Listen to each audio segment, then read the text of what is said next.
Hola amigos y hola amigas, soy Arturo López Levi. Como ven, estamos en este programa de Conversaciones Americanas.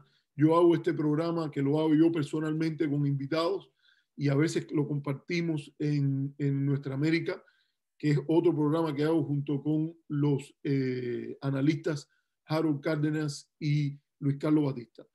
Hoy tengo un invitado especial porque es una persona con la cual me gusta conversar mucho, mi amigo, el profesor Carlos Lazo desde Seattle, en el estado de Washington. Carlos tiene múltiples identidades, es el gran ciclista que cruzó de un lado de Washington State a Washington DC para abogar un levantamiento de las sanciones, por lo menos temporal, mientras duraba la epidemia para Cuba. Él también es el director del programa Fábrica de Sueños, que como parte de la idea esta de Puentes de Amor, lleva a sus alumnos estadounidenses a Cuba, ha cantado con varios grupos cubanos, con Buena Fe, con Morichas, con December Bueno, creo que también estuvo allá. Sí, no, December una vez visitó nuestra aula y compartió con nuestros estudiantes ahí también. Sí, Sí. me ha gustado mucho lo que has hecho con todos los tres. La entrevista al Waldo Mendoza también en Cuba.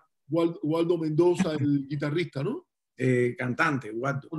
Sí. Y también hemos visto los videos. Espérate, se me olvida una que es es decir, es una diva cubana. Mis estudiantes cantaron y los visitó Omar Portuondo. Oh, Omar fue a ver a los muchachos de la Fábrica de Sueños.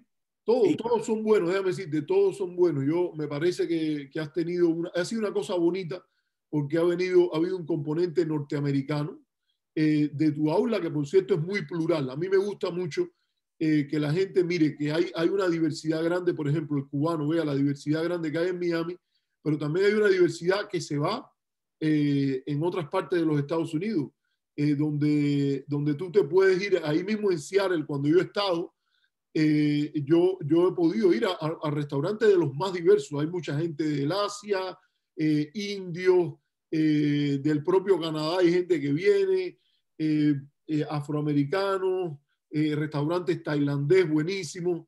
Yo recuerdo que había un lugar donde hacían ahí en Seattle, Carlos, no sé si tú has ido, que venden, es cerca de la calle esa donde están los cines o los lugares esos que hay ahí, que es como una lomita hacia arriba, que hay como un mercado de productos, y ahí casi a la entrada del mercado venden unos sándwiches de pescado que son excelentes, que al frente hay el primer Starbucks de la historia de los Estados Unidos. Sí, conozco la zona. ¿Dónde es? Sí, no sé si ubicas dónde es. Sí, conozco la zona y he estado ahí también. Seattle se caracteriza precisamente por eso, por la diversidad, es un crisol humano de nacionalidades, y además donde la gente, compadre, lo lindo que tiene esto es que la gente se lleva bien.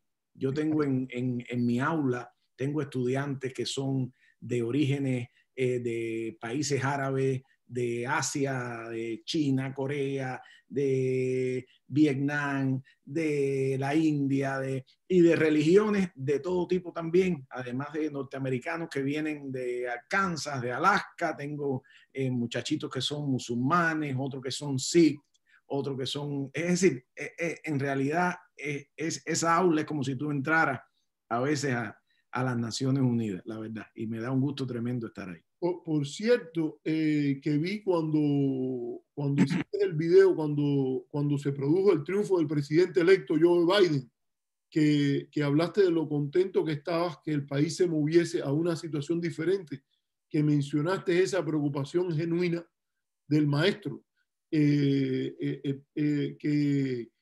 estaba preocupado por sus niños, por sus estudiantes. No digo niños, adolescentes, pero son tus niños en cierta manera, en que estabas preocupado por el ambiente que se ha creado. Yo aquí vivo en San Francisco, donde es una ciudad también muy multicultural, muy plural y todo eso. Y un elemento que uno decía era eso, porque hay pleitos entre el Medio Oriente que tienen que ver con musulmanes y judíos y todo eso. Yo soy judío y no me gusta el extremismo musulmán, pero por principio las organizaciones judías que tanto han defendido contra el antisemitismo, también se han opuesto a la islamofobia y a esa idea de cerrarle el camino. Yo tengo muchos amigos y cuando yo los veía yo decía, ¿por qué? Y por cierto, me resultó una cosa interesante porque me acordé que cuando el 27 de noviembre se produce lo del fusilamiento de los estudiantes de medicina, hubo un profesor que él dijo, no, aquí en esta escuela, en esta aula, ustedes no se pueden llevar a nadie, porque todos ellos son mis alumnos. Y pensé en ti y yo te quería hacer esa pregunta un poco que se me quedó. Yo y tú hablamos a cada rato. Tú sabías esa historia porque yo dije, Carlos está inspirado por los mejores valores de Cuba, porque tú eres un norteamericano como yo, en el sentido que nosotros tomamos todo lo bello de este país, nos pone tan orgullosos vivir en un país donde contribuimos y nos contribuyen, porque yo te digo, yo me siento mucho mejor persona cuando he tenido esa experiencia de vivir en un lugar donde viene tanta gente de tantos lugares, no como turistas, sino que se convierten mis vecinos, mis compañeros de trabajo, de una multiplicidad que honestamente en Cuba yo no la tenía tanto, aunque en Cuba hay multiplicidad de razas, también hay su cosa bonita allí, desde el barrio, la ética del barrio, etc. Pero tú sabes que, Carlos, cuando te escuché, pensé en esa historia de los 27 de noviembre, de ese maestro que dijo, no, espera un momento. Sí. Yo como maestro, como profesor, todos ellos son mis alumnos, usted no se puede venir aquí a escoger a quiénes se va a llevar y mucho menos para juzgarlo por algo que usted no tiene ni pruebas, ni mucho menos. Desafortunadamente no recuerdo el nombre del maestro, pero sí recuerdo que se enfrentó a los voluntarios españoles, porque en este caso eran los voluntarios cubanos, porque en este caso eran más aquellas hordas de voluntarios cubanos que querían tomar venganza de estos estudiantes, pero sí recuerdo el hecho. Incluso recuerdo también el pundonoroso oficial español que dijo que aquello no estaba bien y que se opuso a que se cometiera aquel crimen. Yo en el aula mía, ahora me estabas hablando de eso y me emociona, ¿no? Porque yo en el aula mía siempre uno trae dentro de sí lo que aprendió de niño y los valores que te enseñaron tus vecinos. Y yo recuerdo siempre de niño eso de incluso aquel maestro Raúl Ferrer, que tenía aquel poema famoso de un vecino del ingenio dice que Dorita es mala, para probarme me cuenta que es arisca y malcriada. Y yo mi aula la veo así, con ese evangelio, es decir, ningún niño es malo, todo el ser humano es salvable en el sentido de que es una planta que lo que hay que alimentarla bien y darle lo mejor para que florezca y alcance su máximo potencial. Y en estos últimos 4 años, desafortunadamente, en el aula, debido al ambiente que se ha respirado en el país, a esto de que hay cosas que antes la gente no se atrevía a decir porque era políticamente incorrecto. Yo siempre digo humanamente incorrecto.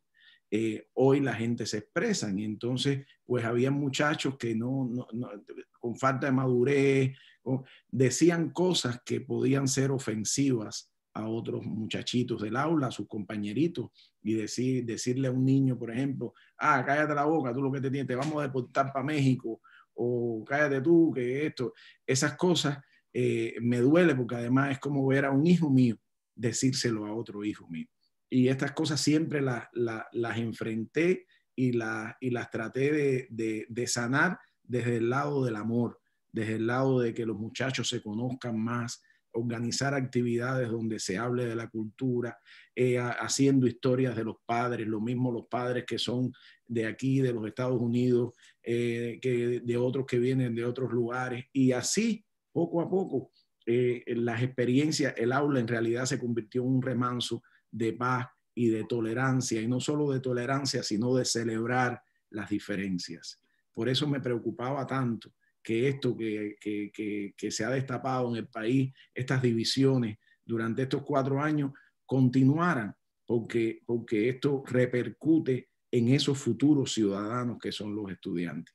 Y no puedo decir otra cosa que alegrarme. De hecho, fíjate si aquí en Seattle las cosas son sui generis, que yo tengo un padre que yo creo que te he contado, que no quería mandar a su niña a Cuba porque él es republicano, trompista, y no la quería mandar, y yo le dije, Ciclano, ¿por qué tú no vas conmigo en el primer viaje y ves las cosas? Si eso es un viaje cultural. Y el hombre fue y terminó yendo 3 veces más con los 2 hijos, otra vez y otra vez, y se enamoró de la cultura cubana. Fíjate, él sigue siendo trompista, él sigue siendo republicano.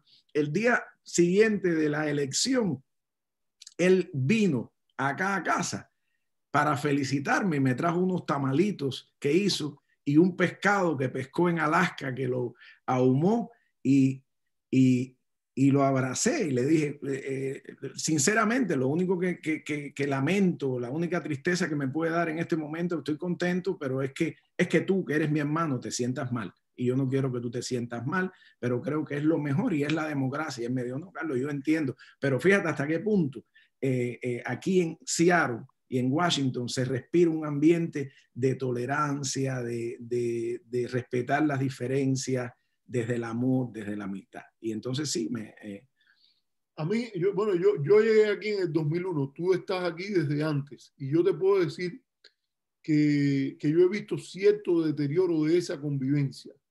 Y en última instancia quiero decirte que el presidente Trump, él le da más voz a eso, pero eso estaba empezando desde antes, del cierto deterioro de eso. Pero yo creo que nuestra función, y no quiero insultar a nadie, pero yo creo que vinimos de un país bastante polarizado y que cuando llegamos también a lo que se llama el exilio, la comunidad, también hay mucha polarización. Yo creo que una gran cosa que nosotros podríamos hacer al venir a este país es no participar en la demonización del otro. Yo hago mucho, por lo menos en mis clases, porque las personas se sientan bien. Independientemente de la visión que tengan, al punto de que hay estudiantes míos que buscan en Twitter y después me dicen, profesor, usted es más liberal de lo que yo pensaba.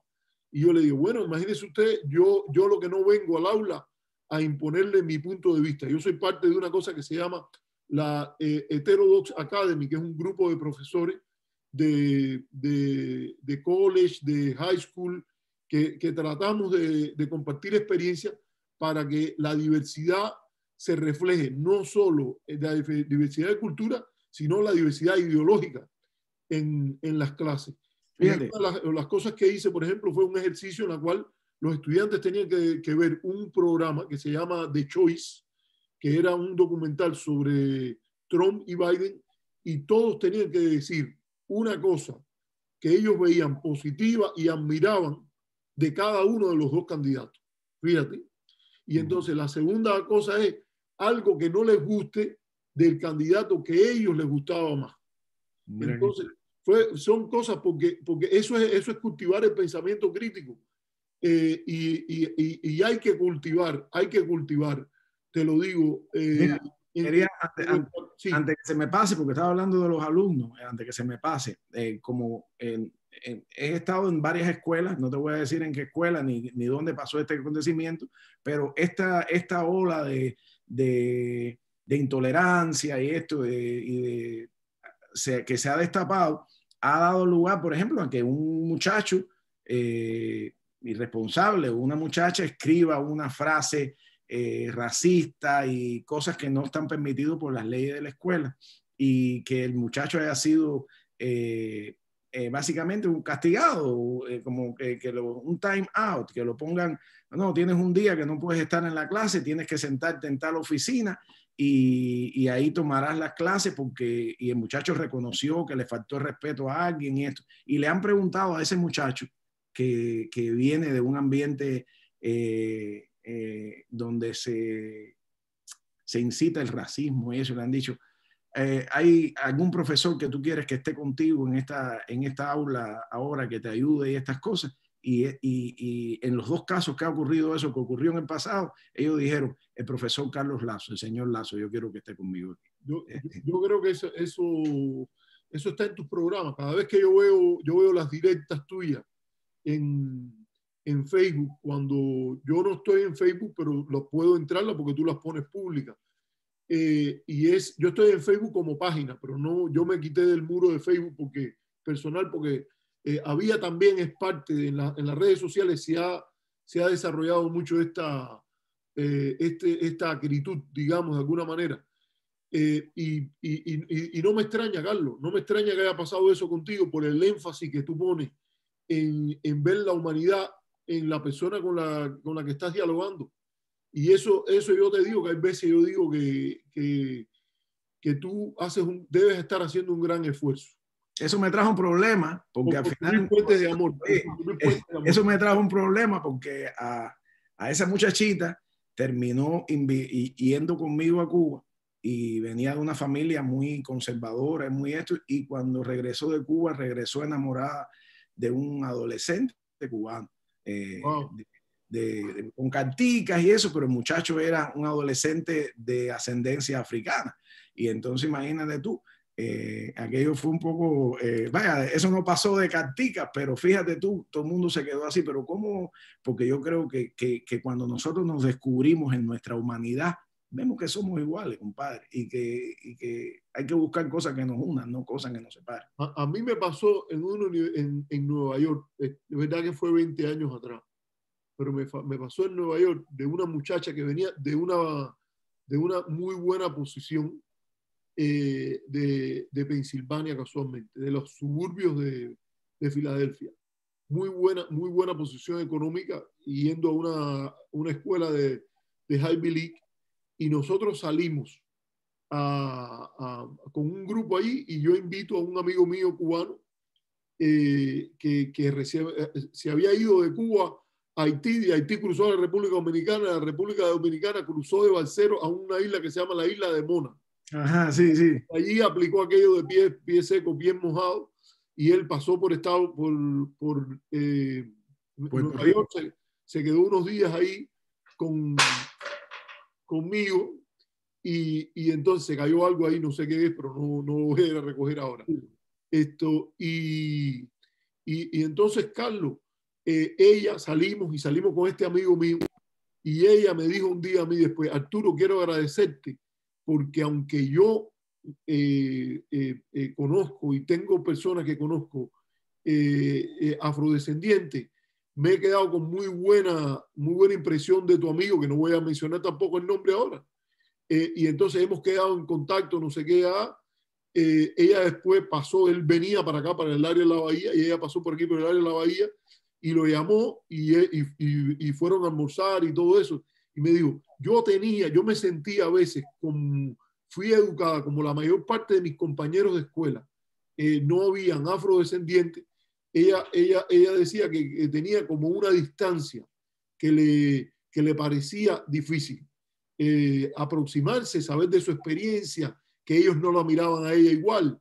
Y me lo contó una persona en la universidad, ya, para que veas las cosas que a veces una persona puede hacer una diferencia en la vida de otra, y es una cadena. Así que me parece muy bueno que lo estés haciendo.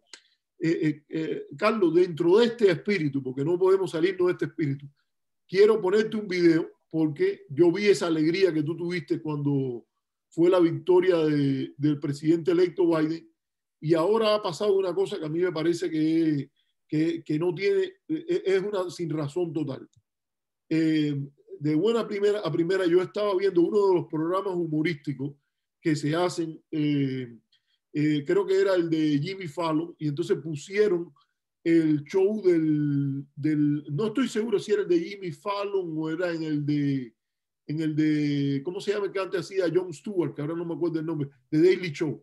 Entonces, resulta que han sacado, que ahora lo hace el cómico sudafricano, que también es excelente, y resulta que ahora han aparecido los abogados de la campaña de Trump, que a mí me parece que, oye, le están haciendo un daño a los Estados Unidos enorme, porque han puesto el sistema electoral y el sistema político y todo por el piso a través de unas acusaciones que son bastante infundadas.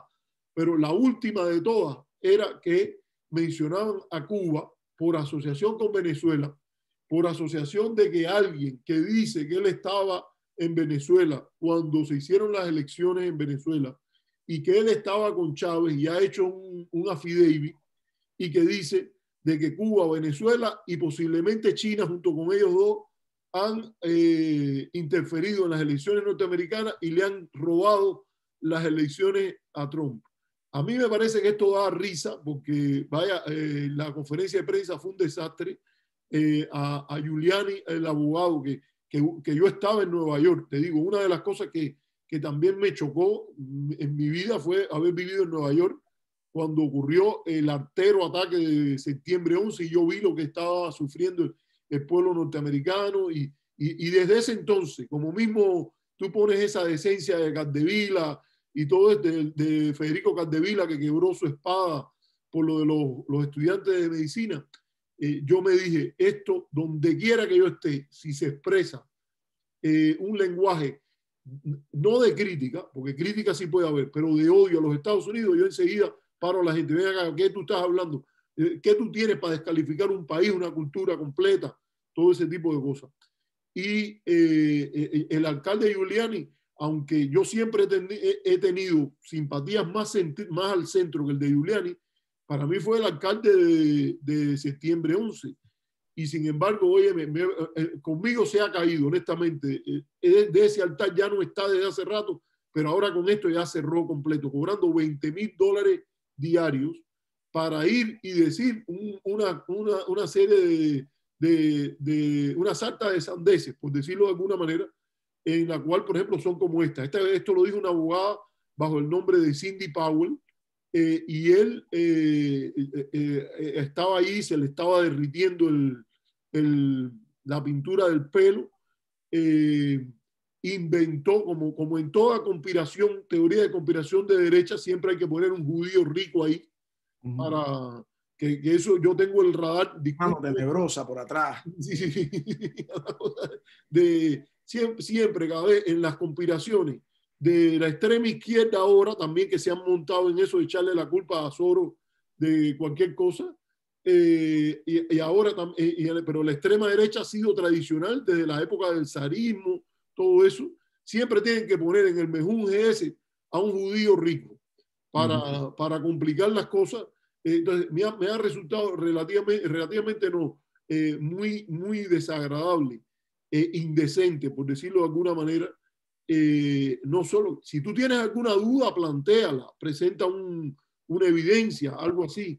Y me ha resultado también muy lamentable, lo digo, que los congresistas cubanos le han dado cierto pase, incluyendo hasta el propio senador Rubio, que dijo que el presidente tiene derecho a presentar sus evidencias. Claro que el presidente tiene derecho a presentar sus evidencias, pero las evidencias que ha presentado, ¿qué tú opinas de ello? Porque tú tienes responsabilidad. Los senadores se supone que sean la Cámara Alta, donde se supone que en la Cámara Baja, en la Cámara de Representantes, ardan las pasiones del pueblo que cada 2 años se elige. Pero el Senado, que se elige cada 6 años, se supone por los padres fundadores que sea el lugar para enfriar las pasiones, para que un grupo de sabios y personas con mayor edad le den una paz a eso. Ese para mí es una de las cosas, de las grandes virtudes del bicameralismo en el Parlamento. Sin embargo, Rubio repite el mismo mantra de que el presidente tiene derecho a presentar sus evidencias. Bueno, ¿qué tú piensas de las evidencias que se han planteado? Porque a mí por lo menos no me convence ninguna, y en la mayoría de los casos los jueces han dicho, óigame, esto no amerita nada. Que alguien te diga que él estuvo el día que Chávez dijo que qué bueno que le daban un sistema, que con ese sistema iba a promover el comunismo por el mundo. Un affidavit no es una evidencia. Un affidavit, está el tema de lo que le dicen en inglés el hearsay, que es como un rumor, y que las personas pueden estar hasta pensando que escucharon mal, pero a veces también hablando de alguien que está muerto, porque además Chávez está muerto, ya no se sabe ni. A Chávez no se le puede llamar a testificar a nada. Mira, Arturo, mira, en este caso, por ejemplo, yo estoy siguiendo la noticia y son tantas noticias falsas y tantas cosas. Tú te imaginarás que yo recibo aquí en mi mensaje amistades, seguidores que de cierto modo tienen para ellos yo tengo cierta credibilidad y me preguntan, profe, ¿qué hay de verdad en esto? Y son una cosa detrás de otra, porque es un bombardeo de mentiras. Esto me recuerda a aquel dicho de difama que algo queda. Es decir, primero que todo, los representantes que no han actuado de manera, es decir, hablando con propiedad y hablando con principios, creo yo, ¿no? ¿Cuál es el deber de un representante? Primero, un representante es un servidor público. Es decir, no, él representa lo que quieren su gente y incluso a los que votaron en contra de él. Vamos a poner por ahí. Ahora, un representante también tiene una responsabilidad importante. Incluso si parte de la gente que tú representas está montado en una mentira o está desinformado, tu deber como líder de ese grupo, de esa circunscripción, es decir, no, caballero, espérense un momento, esto es mentira, esto no está siendo así. Decir que esto es cierto es desacreditar a nuestro país, a las instituciones de los Estados Unidos. Decir que esto es cierto es decir que nuestra república es una república bananera, una república donde no hay leyes. Y entonces utilizar esto y tener miedo a que quizás ciertos votantes quieran oír la mentira y no salir y educar a su propia comunidad acerca de esto, yo creo que es penoso. Es penoso de parte de cualquiera. Yo pongo un contraste. Te quiero poner el video de Sidney Powell diciendo esto. Para que la audiencia lo vea, lo tenemos en inglés y después lo podemos traducir un poco, aunque yo creo que yo más o menos lo dije. Yo pongo el contraste entre Al Gore en el año 2000. Yo no estaba aquí, pero tú sí estabas. Y yo no sé, ni te voy a preguntar porque eso es privado, por quién tú quisiste votar.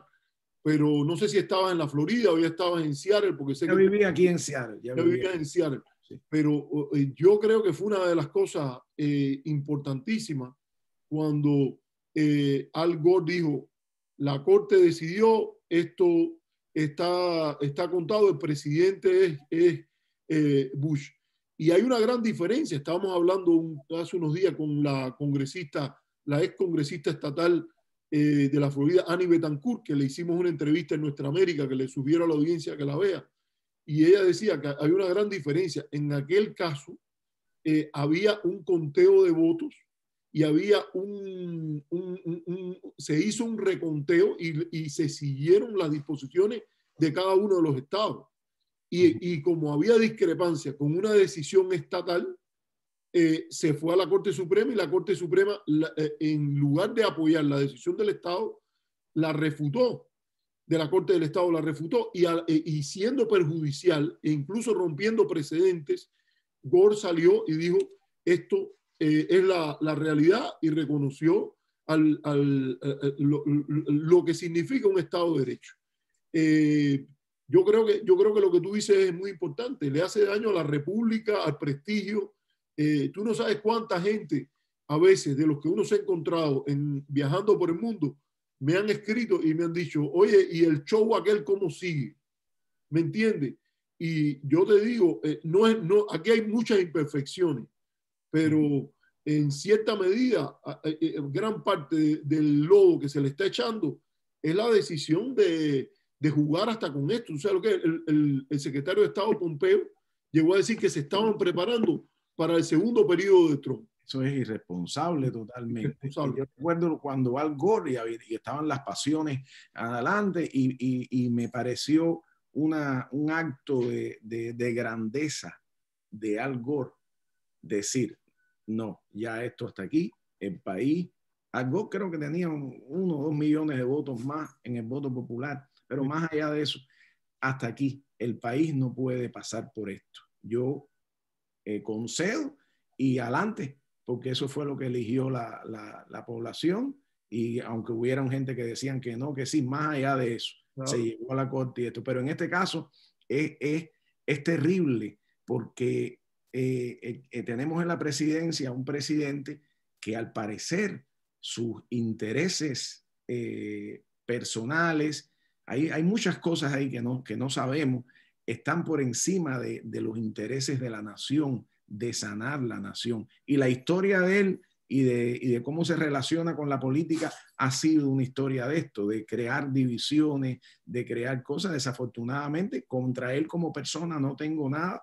De hecho, cuando tomó el coronavirus, lo primero que hice fue publicar un texto ahí diciendo que le deseaba lo mejor. Cuando le escribí pidiéndole que levantara temporalmente las sanciones hacia Cuba, como mismo se había ofrecido a ser condescendiente con Corea del Norte, lo hice con la mejor intención, como me dirijo a cualquier persona. Pero creo que esto le está haciendo un daño a los Estados Unidos, que siempre han sido un faro de ideas, de luz, de progreso, más allá de los defectos que pueda tener cualquier país o democracia, que no lo vamos a ver ni siquiera ahora. Creo que esto va a tener repercusiones incluso para la influencia de los Estados Unidos en el mundo, en el futuro. Porque ya tengo personas que me dicen, profe, ven acá, y esas comisiones de la OEA que certifican las elecciones en diferentes países de América Latina, no irán a los Estados Unidos a ver qué es lo que está pasando. Es decir, ese estándar no funciona. Es decir, la gente se da cuenta. Incluso, te voy a decir más, incluso en la opinión de los republicanos, yo tengo amigos republicanos que son gente como ese señor que te conté, familiares que cuando ya era evidente que ganó Biden, me dijeron, ganó Biden. Y le dije, ¿tú estás seguro que no vas a cambiar de opinión después? Fíjate, ganó, ¿tú crees en la democracia? Porque yo sabía más o menos qué pasa a veces en estos casos. Cuando vi, y dos de ellos ahora me dicen, bueno, no estoy tan seguro. Hay otros que no, hay gente que son de principio me dicen, no, Carlos, claro, que ganó Biden, eso es una cosa política que el presidente está haciendo con determinados objetivos, pero el caso es que lo que está creando es una desunión en la nación, una antagonizar a los ciudadanos, crear poca fe en las instituciones que le hace daño a este país y le hace daño al mundo también. Estoy de acuerdo, a mí me parece. Te lo voy a poner ahora, voy a compartirlo para que veas cuando dice que le echa la culpa a Cuba de eso. Está en inglés. Sí. Vamos a ver. Espérate un momento porque me está pidiendo ahora un password aquí. Ya lo voy a poner ya. A ver. Covering more by the day is the massive influence of communist money through Venezuela, Cuba, and likely China in the interference with our elections here in the United States.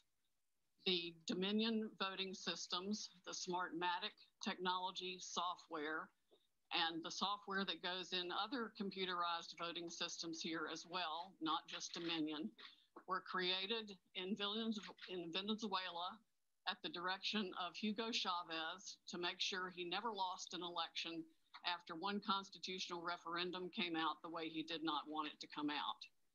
We have one very strong witness who has explained how it all works. His affidavit is attached to the pleadings of Lynn Wood in the lawsuit he filed in Georgia. It is a stunning, detailed affidavit because he was with Hugo Chavez while he was being briefed on how it worked. He was with Hugo Chavez when he saw it operate to make sure the election came out his way. That was the express purpose for creating this software.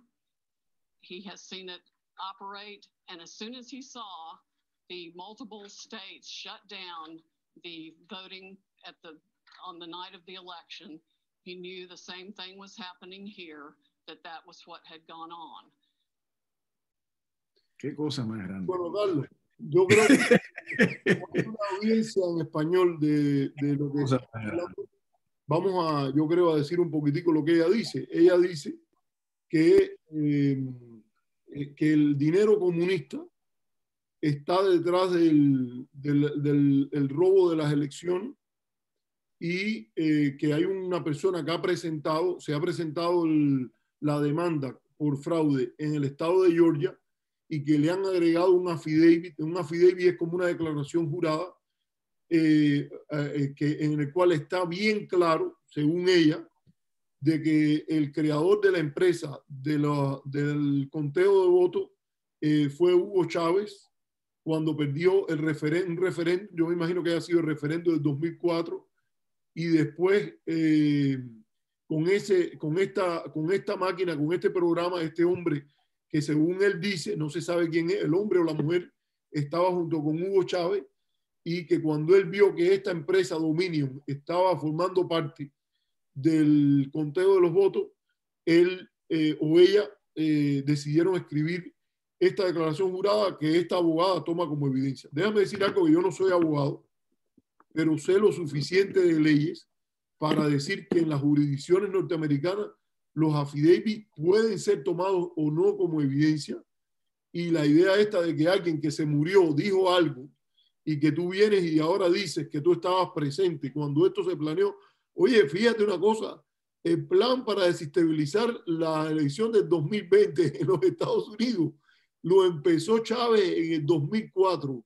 Esto tú sabes cómo se llama, plan, no es ni siquiera un plan quinquenal, es un plan con 16 años de antelación. No, pero además de eso... esto sí, yo te digo, el comunismo en este caso sería muy, muy eficiente para prever que en el 2016 iba a ganar Trump y en el 2020 iban a usar este sistema. Yo tengo bien claro, en 2016 también se utilizó el sistema, es decir, que el sistema este de conteo de elección se utilizó también en las elecciones donde ganó Trump. Bueno, es que había un plan, entonces, es que había un plan, Carlos, de dejar a Trump ganar. Para que después perdiera. Para que después perdiera. Yo no entiendo. Esto me parece ridículo, sinceramente. Tú sabes, una cosa sin sentido. Yo no entiendo cómo en Miami puede decir este señor que se llama Eliezer, que dijo que había la fiesta demócrata y llegaron estos abogados de Trump y hay que parar la fiesta en el momento porque ahora sí se va con todo a esclarecer esto. Yo creo que o él no sabe lo que está diciendo o no está prestando atención a las evidencias que están poniendo. Yo creo que tenemos que tener una audiencia lo suficientemente culta, educada, para reflexionar en lo que se está diciendo. ¿Cómo fue que Chávez en el 2004 planificó que ganara Obama, que ganara, porque tú me dices que el sistema lo utilizaron en todas esas elecciones, que ganara Obama, que después Trump dijera que el certificado de Obama no era real y entonces en 2016 gana Trump para entonces que pierde en la segunda ocasión? Oye, esa eficiencia comunista yo nunca me la había imaginado.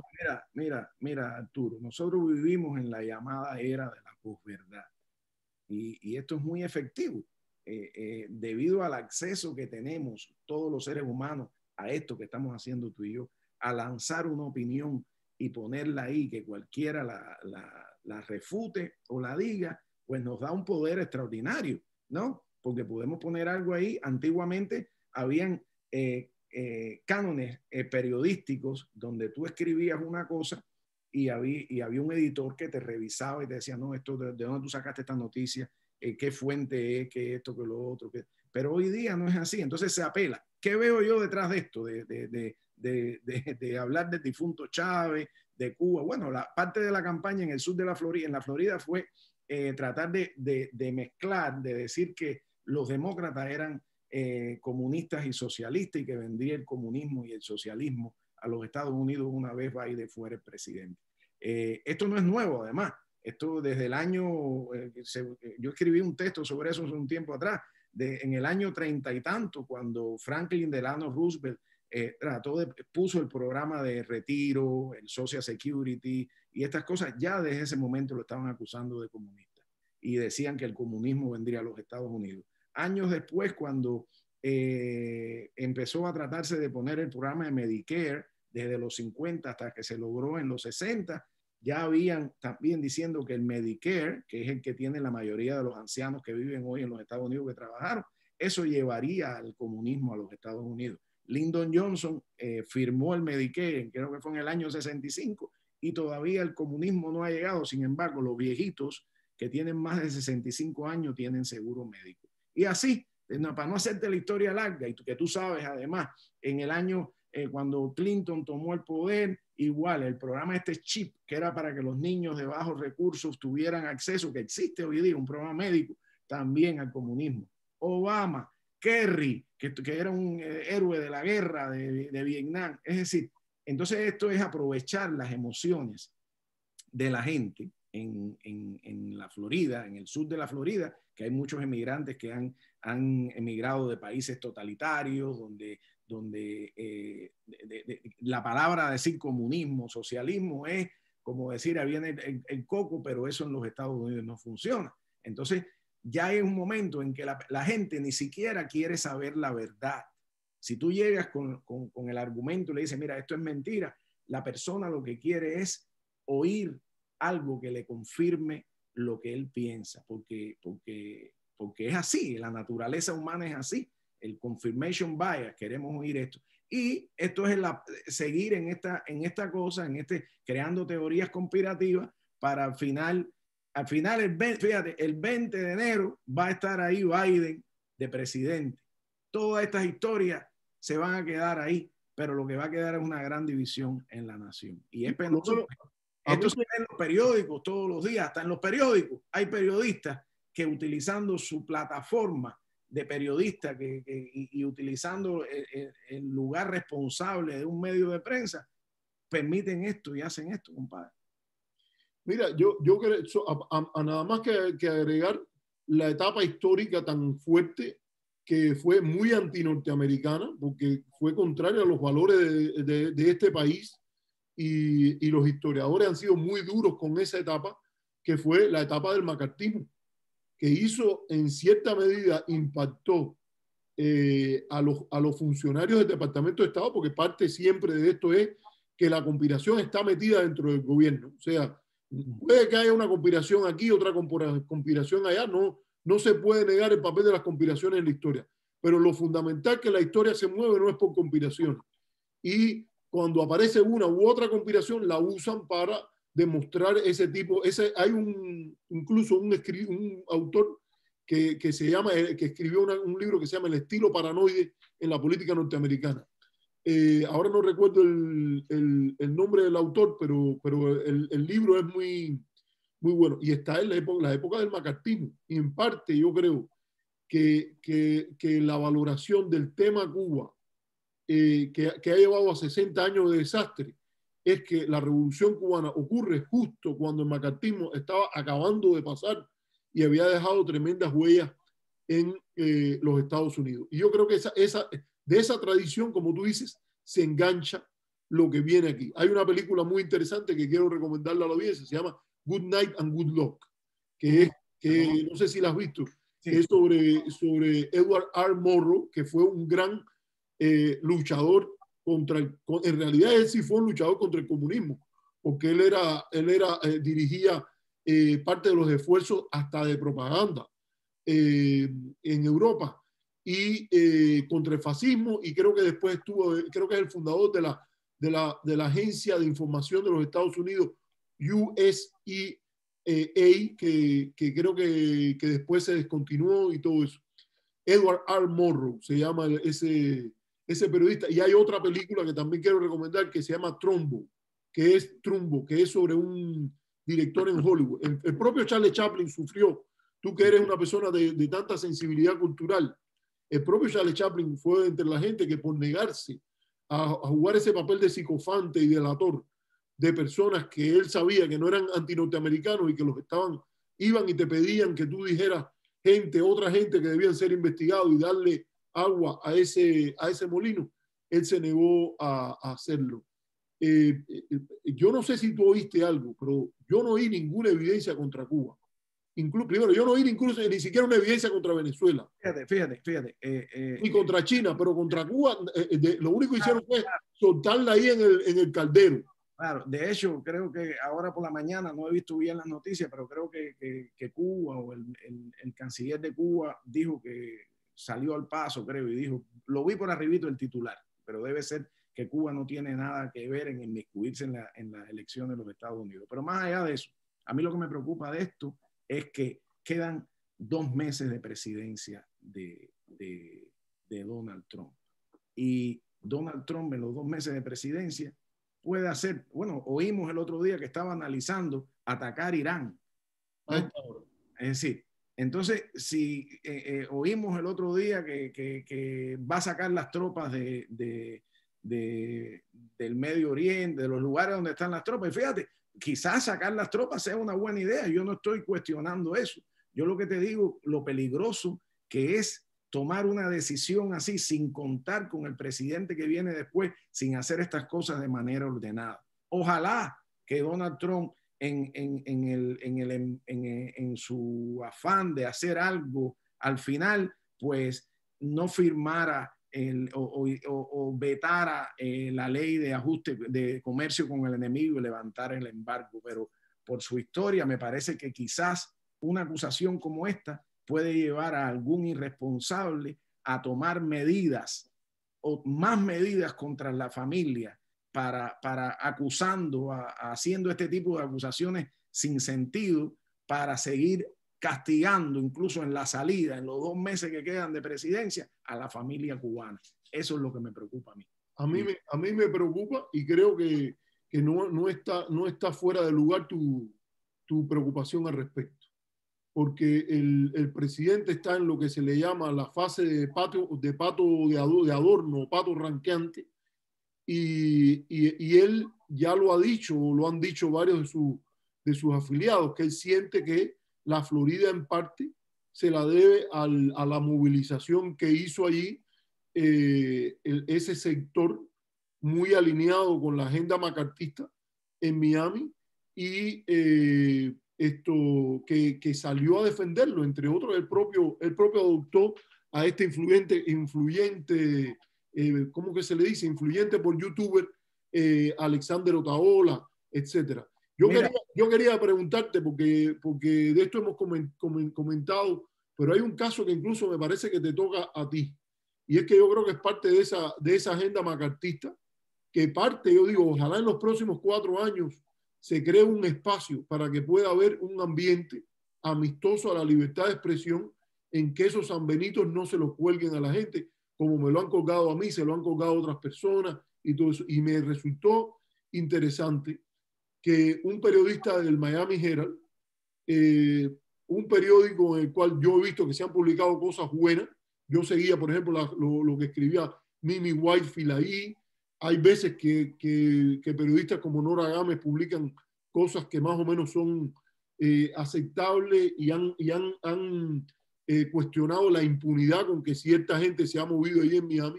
Pero yo te digo que no es un periódico que yo lo tomo entre mis fuentes de verdades, pero me resultó una cosa sospechosa y te llamé y a raíz de esto hemos empezado a conversar sobre este tema.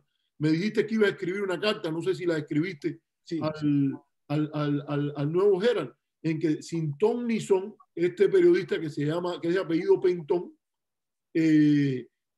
acusa a un veterano de guerra, que eso fue lo que yo cuando te llamé te lo dije, y te hice la historia de mi tío abuelo, que fue de los marines, peleó en la guerra de Corea, fue al diálogo con la comunidad en el 94, y al regresar le formaron una de esos, unas manifestaciones en que a ella y a su esposa le decían traidores y cosas de estas cosas, y él un poco usó una frase que yo creo que es muy dura. Él dijo que a una persona que lo enrostró en público, él no ve bien porque él ha ido perdiendo su vista, y él le preguntó, ¿a cuántos chinos mataste tú en Corea? Porque él fue a la guerra de Corea. Entonces es una falta de respeto que a un veterano marín le venga una persona que no ha hecho nada, no ha formado parte de las Fuerzas Armadas de este país, o incluso si lo haya formado parte, no tiene derecho a cuestionar a un veterano que ha puesto su pellejo en riesgo y ha salvado vidas de hombres y mujeres de nuestro país en uniforme, que llegue una persona ahí a cuestionarle su afiliación ideológica, su afiliación política, y prácticamente este hombre dice, Pentón te escribe y te pone tu nombre y dice cercano al régimen comunista o cercano al régimen castrista. No recuerdo bien exactamente lo que dice, pero a mí me parece eso, honestamente, una falta de respeto, y yo creo que institucionalmente el Herald no queda bien al haber tolerado ese tipo de ataque artero y esa demonización de tu persona. Mira, yo te voy a decir algo y quizás no esté de acuerdo con tu punto de vista aquí o con el punto de vista de muchos oyentes. Yo sigo el Miami Herald desde hace muchos años, desde que llegué a los Estados Unidos hace casi 30 años. Y te puedo decir que el inglés primero que aprendí en los Estados Unidos, lo aprendí por confrontación, porque cuando yo era camionero en Miami en los años 90, yo compraba el Herald en inglés y en español, y en aquella época los artículos se hacían como una copia del artículo. Entonces yo leí el artículo, un artículo en español, un parrafito, y decía, a ver, ¿qué quiere decir esto? Porque era palabra por palabra. Es decir, que tengo de verdad que cierto cariño a esa institución y he conocido a periodistas y a directores, es decir, por la lectura y eso, que ponen en alto el nombre del periodismo. Más allá de que en cualquier institución hay personas que no están a la altura de la institución, pero el Herald, para mí, de verdad que siempre ha sido una fuente de información más allá, y también he tenido respeto y tengo respeto por las personas que seriamente tratan de ser la voz de la comunidad. Entonces, claro que me sentí mal con eso. Sí le escribí una carta al subdirector y a otras personas, porque lo que se dijo ahí en ese texto, primero viene de una conversación informal que yo tuve en mi canal, que se llama Soñando Puentes de Amor, donde estaba conversando con el cantante y compositor Israel Rojas, y Israel y yo estamos hablando de esta temática que es tan dolorosa para muchas familias. Yo vi el programa. Sí, y entonces Israel y yo estamos hablando de que qué terrible. Incluso otros medios lo que reportaron fue, Israel Rojas dice que es terrible que exista esto. Incluso Cibercuba, por ejemplo, publicó eso. Es decir, creo que se acogieron al nivel de lo que se había dicho. Sin embargo, este periodista o reportero toma una frase que dijo Israel, y dice, Israel dijo esto y esto, cuando en realidad la frase era, Israel está hablando y dice, algunas personas me han dicho esto y esto, y él pone eso ahí. Primero, eso es una manipulación de la información. Arriba de eso, dice, Israel Rojas está conversando con el profesor cubanoamericano Carlos Lazo, cercano al régimen cubano. Es decir, ¿de dónde me conoce a mí este joven para decir que yo soy cercano a ningún régimen, ni al régimen cubano, ni a ningún régimen? A mí yo no estoy tan... ¿Dónde él sacó eso? ¿Tú sabes de dónde él sacó eso, Carlos? Del sombrero de donde se sacan los conejos, los magos. Él no tiene, yo te conozco a ti hace bastante tiempo, y cuando he buscado, porque cuando me acerqué a conversar contigo, las amistades, uno trata de averiguarlo. Yo no veo en ningún lugar donde se diga que tú fuiste funcionario del gobierno. De hecho, en Cuba estuve preso por salir ilegal del país. Me fui del país, llegué a los Estados Unidos y, como mismo tú contabas, he tratado de tener una vida como la debe tener un inmigrante. He estudiado, he trabajado duro, he cumplido mi deber como soldado, incluso como enfermero, recogiendo restos de heridos, recogiendo trozos de personas en el medio de una guerra. Y cuando llegué aquí después, ahora después que soy maestro, tengo este proyecto que es de Puentes de Amor, tratando de crear lazos de amistad entre ambos pueblos, ayudar a la familia, tratando de buscar un nivel donde el nivel de odio pare y se beneficien las familias. Y de eso se deriva lo que hemos pedido, que se reabra la embajada, que se permita mandar dinero. Cuando me he dirigido al presidente Trump, ha sido de una manera respetuosa, siempre pensando en lo mejor del ser humano. Entonces, que este señor, este joven, utilice una frase que además supuestamente esto es una noticia y quizás esto es una opinión de él, y meta vaya, yo no quiero ofender porque yo no conozco al muchacho y no quiero decir algo que después su mamá diga, hablaron mal de mi hijo, no me gusta eso, pero que meta una frase venenosa en eso que a todas luces venenosa. Y arriba de eso, el periódico, que además yo le tengo respeto a esa institución y a esos editores que han probado por años, que han hecho un trabajo muchas veces meritorio, no, nadie le diga, oye, ¿de dónde tú sacaste esto? ¿Por qué tú pones esta opinión aquí? ¿Por qué mentiste en el periódico? ¿Por qué manipulaste la información?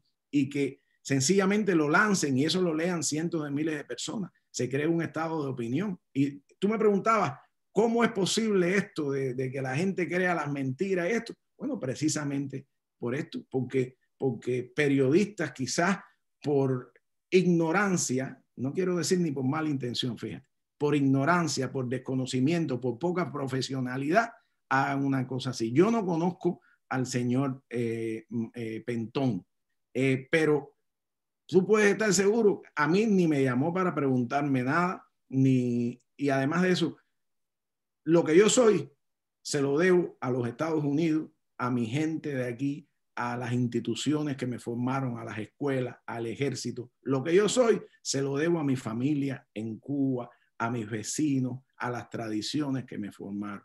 Y ninguna de esas cosas yo quisiera que se parecieran a lo que él parece ser escribiendo eso que escribió. Si me equivoco, que me disculpe. Si estoy hablando algo aquí, yo le pido disculpas al que esté ofendiendo con estas palabras. Pero verdaderamente ese artículo que él publicó en el Herald deja mucho que desear del gran Herald ese que yo siempre he admirado y de esa institución que además es la conciencia, o a veces es la conciencia de nosotros los latinos. Y eso. Yo creo para aclararme un poco, porque verdad que tú has hecho una buena defensa del Herald y yo te la aprecio, porque si yo en algún momento se me fue la mano, yo no es que sea, yo juzgo al Herald, a lo que pasa en el sur de la Florida, a partir de los estándares que yo he visto en las ciudades norteamericanas que yo he vivido. Yo no creo que se pueda juzgar a partir del estándar de lo que hay en Cuba, sino de las ciudades que yo he vivido aquí. Por eso, si en alguna medida hay alguna responsabilidad en que hubo cuestionamiento al Herald aquí, que me echen a mí la responsabilidad, porque yo sí creo que puedo demostrar cómo cosas que han pasado en el Herald, desde periodistas que estaban pagados por el gobierno, se les despidió, los volvieron a contratar y todo eso, esto se desvían de los estándares de la gran prensa norteamericana con la que yo me he relacionado. Dicho esto, Carlos, yo creo que tú estás en lo correcto también. Hay miles de cubanos que tienen esa experiencia de haber aprendido, y el cariño al Herald, de haber vivido en la ciudad, es el principal periódico en la ciudad donde viven la mayoría de los cubanos americanos. A mí, en lo personal, yo lo leo habitualmente, y también he visto reportajes ahí que son memorables. Hay una línea editorial que a veces he dicho, caramba, qué buen editorial han sacado, esas cosas. Ahora, a mí me parece que esto que, por ejemplo, pasó contigo y ha pasado, yo en mi caso tuve una vez que llamar a mí mi wifi, porque había una cosa que había salido en español, que lo habían traducido al inglés, o sea, que lo habían sacado en el inglés correctamente, y en el español la traducción era totalmente, le daba una, no recuerdo qué era lo que era, como que yo hablaba del SAR, del SAR de las reformas económicas, creo, o un SAR provincial, a referirme a los líderes partidistas, cuando usé la palabra SAR, y ahí pusieron la palabra equivalente como un padrino de la mafia. Era en el español lo habían puesto como padrino de la mafia, algo así. Y Mimi, déjame decirte, Mimi Whitefield fue una periodista muy profesional, es una periodista muy profesional, y me dijo, yo voy a ver eso, y ella llamó, me dijo que en la edición impresa era un poco tarde, pero que lo iban a arreglar, porque yo siempre estoy pendiente. Cuando yo le doy una entrevista a algunos medios, entre otras cosas, el Herald, he aprendido que uno tiene que estar alerta. Pero entiendo de dónde tú vienes. Entiendo de dónde tú vienes. Ahora, disculpa, si tú me preguntas a mí, disculpa, yo creo que te debería pedir el Herald y él a ti. Porque si vamos a ver, los que inventaron algo fueron ellos. Me parece que es un gesto tuyo que te engrandece, que tú le quieras pedir disculpas por si algo te salió mal, pero yo no creo que has dicho nada que que motive yo creo que es más que todo tu modestia. No quiero seguir aumentando. Yo le escribí a los editores y eso, y estoy esperando que me respondan explicándole esto. Yo por eso te lo dije, escríbele. Cuando tú me hiciste la historia y me preguntaste si yo lo conocía, yo te dije que no lo conocía para no hablarte. Yo trato de no dedicarme a hablar más de la gente. Por eso es que te dije que no lo conocía, aunque para hablarte claro, yo sí lo conozco, pero no quiero hablar mal de nadie y me voy a quedar allí. Ahora, creo que más que todo es una falta de profesionalidad. Y es una cosa importante a atender cuando se pide. Yo siempre he dicho esto, y con esto te voy a dar la última palabra ya porque tenemos que ir cerrando. Yo creo que mira, una estrategia buena que el exilio cubano debería realmente, te estoy hablando ya de la comunidad cubana va más allá, la diáspora cubana va más allá del exilio, pero una recomendación que ellos no me han pedido, pero yo les voy a dar, es si de verdad hablan de la provincia 16, que es la comunidad cubana fuera de los Estados Unidos, particularmente en el sur de la Florida, la mejor estrategia quizás es la estrategia del ejemplo. Si tú quieres criticar al gobierno de Cuba por las faltas que yo sé que existen, de tolerancia a la pluralidad, de un ambiente amistoso a los diferentes puntos de vista y todo eso, yo creo que la mejor estrategia sería crear la provincia ejemplo. No creo que estoy haciendo una analogía un poco estirada porque no es una provincia, eso es parte del territorio norteamericano y funciona. Pero una cosa que podría aportar sería ser la provincia ejemplo, donde todas esas prácticas macartistas que lo mejor de Estados Unidos condena, sean condenados allí con la misma fuerza. Y sin un estándar más suave, fíjate, te digo, Tim Paget, que es uno de los periodistas de la televisión pública, de la radio pública, él ahora construyó una historia de que María Elvira ha sufrido el macartismo, estaba adoptando el macartismo que ella sufrió en el pasado. Yo creo que tampoco ella fue la que sufrió en el pasado, ella sufrió en el pasado porque ella fue víctima y perpetradora también de prácticas macartistas. Yo no creo que sea bueno estarle pasando la mano a nadie ahí. Esas prácticas yo creo que hay que condenarlas, las hagan que las haga y que ese territorio, si quiere ser verdaderamente un faro, una guía, claro, un ejemplo, lo que debería hacer es aplicar los estándares que en la mayoría de los Estados Unidos, sobre todo en la mayoría de los Estados Unidos, donde hay una posición civilizada, donde vive el 70 y pico % de la población norteamericana, porque son las grandes ciudades, etcétera. Y Miami es una gran ciudad y es un lugar que América Latina entera la mira con gran interés, que empiece a darse el ejemplo. Y tanto los sectores de izquierda como los sectores de derecha, pero en este caso, porque la ciudad ha estado bastante dominada por el exilio cubano-americano, que no pasen estas cosas, porque es muy vergonzoso, honestamente. Yo te digo, a mí me da pena ajena contigo, de que después de todo lo que tú has hecho, de puentes de amor, de ser tan cuidadoso, de haber dado el paso al frente, como yo te digo, yo no creo que él haya contribuido a esta sociedad la mitad de lo que tú, la mitad no, un 10% de lo que tú has contribuido, y que venga a erigirse en difamador, como tú dices, eso difama que algo queda. No me parece justo. Bueno, y disculpa si te traje el tema de la conversación, pero creo que en este caso había que hablarlo. Tenemos que terminar, pero me dijiste que me va a dar la palabra, o quiero terminar con una nota alta y una nota invitando al Herald. Si oyen esto, si alguien de Herald oye esto, nosotros la semana próxima, el día 29 de noviembre, en domingo a las 9 de la mañana, tenemos una caravana en Miami de cubanos de todas las vertientes políticas, trompistas, bidencistas, republicanos, demócratas, independientes y de no cubanos, que vamos a pedir el levantamiento de las sanciones a la familia cubana de manera pacífica, de manera segura. Va a ser en automóviles, todo el mundo con sus máscaras y esas cosas. Esto ocurrió el mes pasado y participaron como 200 automóviles, es decir, para Miami fue una cosa. Sin embargo, parece que el Herald no se enteró de eso, y yo sé que las noticias son muchas, a veces hay otras cosas más importantes. Esto va a ser algo que es de especial importancia para la comunidad cubana en los Estados Unidos, para los Estados Unidos y para nuestras familias en Cuba. E invito al Herald a que básicamente vamos a mandarle incluso una nota de prensa para que se presencie ahí y reporte esto.